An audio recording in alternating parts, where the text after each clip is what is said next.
Good morning everyone and welcome to the 5th of June. For those people who made it through half term, absolute high five to you. It's a long week. Hopefully the kiddies were excited to go back to school this morning and you've waved them off and you've actually got 5 minutes peace and quiet before you start catching up probably on all the washing that you didn't get a chance to do, the shopping that you'll need to restock the cupboards and everything else. Whatever you're doing today, I hope it's a really good and positive day. For anybody who's read the bio or watched any of my videos before, you'll know that we home educate the kids. So we electively home educate the kids in that it's our choice. We've done it from the off with my daughter. She's now 8 and my son started kind of formal home education in September because he was school age. He just turned 5. So what I thought I might do is just start popping a quick video on, not every day because let's face it, who gets a chance to do anything regularly and routinely nowadays? So it might be on a morning, it might be on an afternoon, it might be at 10 o'clock at night so you can use it for the next day, but whatever. Before I start as well, I am sorry that I'm talking like Peppa Pig down my nose.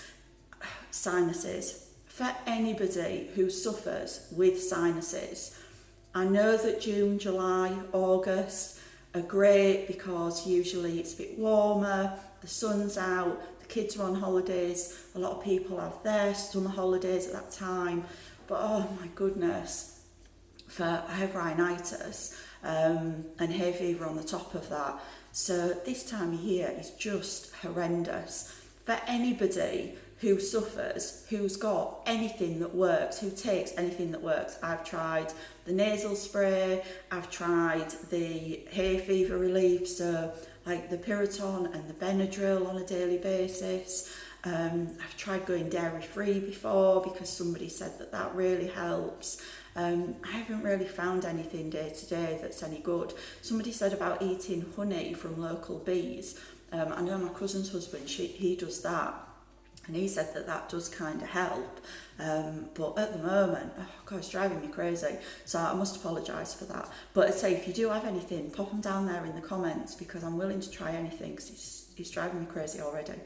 Anyway, what are we doing today? So today we're going to do a little bit of learning this morning. We've got to nip into town, probably going to go to the park, we're going to go see grandparents today. So we've got a busy little day to kind of start the week off. But one of the first things that we're going to be doing, or what my daughter's going to be doing, is using these. So I try to look for resources that are not necessarily workbooks. So we do have workbooks and we do use them, but especially for my son because he's only 5, to try and get a 5-year-old to sit and basically sit at a workbook for half an hour, 40 minutes. You've got more chance of the moon on the sticks, to be quite honest with you. So it doesn't really work. So I try to kind of use more things that they're a bit more kind of play-based or we can just kind of do randomly at different times of the day. These are really good. We've got loads of CGP, different resources. You can go online now and they have like different activities and things that you can print off. They're doing the activity books. So if your kiddies are at school, and especially if they use the CGP books at school, they're doing more like, they've jazzed them up a little bit and they're doing them more like activity books. So there's a differential between what they're doing at school, what they're doing at home. So if they're a little bit, struggling with something or you feel you want to be just a little bit more involved at home, then they're always a really good idea. These, again, we've not really done formal sit down, print sheets off and write the times under the clocks because number one, it's really boring, and number two, my kids just don't take things in like that. They prefer to be more sort of hands-on. So to show you an example of those cards, what's inside, you've got the basically flashcards with the different times on, and then they've got the times on the back. So it goes through, there's a set for o'clock, which is good for when they start. Then obviously 1/2 and then it moves on to the 1/4 to 1/4, and they've all got the times on the back. Obviously, once your little ones start reading and they are a little bit more confident, they could read the time and then you could turn them around to see if they've got it right. So they're a bit multi-use as well. We've got the digital times in just a couple of different kind of pictures with the times on the back, which is good for when you're getting into digital. And another good thing that we found, and it's in all the books anyway, is the easiest way for kids to kind of take things in is to relate them back to different things. So for example, to try and explain to a 5 or a 6 or a 7 or an 8-year-old that, you know, 7 o'clock at night is 7 o'clock at night, or 8 o'clock at night is 8 o'clock at night, or 10 o'clock at night is 10 o'clock at night. What time do you go to bed? And we kind of try to make a point of saying, right guys, come on, it's 8 o'clock, it's bedtime, to try and get them used to that kind of routine through the day and what time things fall at. So these cards, you know, what time do you eat breakfast? What time do you eat dinner?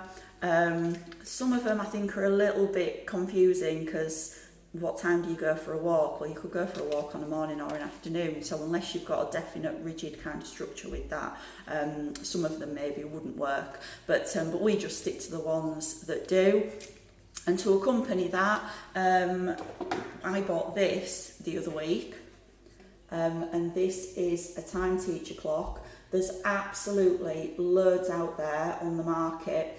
The reason that I liked this was it had the o'clock, 5 past, 10 past, etc. around the edge. So that's really easy and really visible. It's not confusing and it's not in amongst anything else. Then obviously round the middle, just on the outer edge, you've got up to the 30 and then back again to the 12. Some of the time teacher clocks have everything all in one place. So they have all the minutes and then they'll have like big hand, little hand, minute, hour, 2 past, o'clock, 1/2 and there's a lot going on. So we kind of initially focused on just the outer really, and I always have this at the moment alongside the cards, because then she's got like a little bit of a reference to work against as well, so they're really good. So yeah, that's what we're going to be doing today. What I'm going to do, the easiest way to do it is I will pop the link on for both of those on the YouTube description. So if you're watching on social media, the YouTube link will be up there, and if you're watching on YouTube, the description box with the links in are down there. Have a look, see what you think. Again, I think it's really handy whether your kids are at school or whether they're at home, to give them that bit of extra practice on time. I do think with things like that, that hands-on real time is a lot easier than trying to sit and explain it with a book. Obviously that does work for some kiddies, it doesn't work for mine. So we're going to get on with that today. I've also got a little bit of English to do. We're going to be doing some flashcards with my little boy because he's starting with his 4-letter words now. So that's me for now, signing off. Hope everybody has a super duper duper duper Monday, and I'll see you on the other side.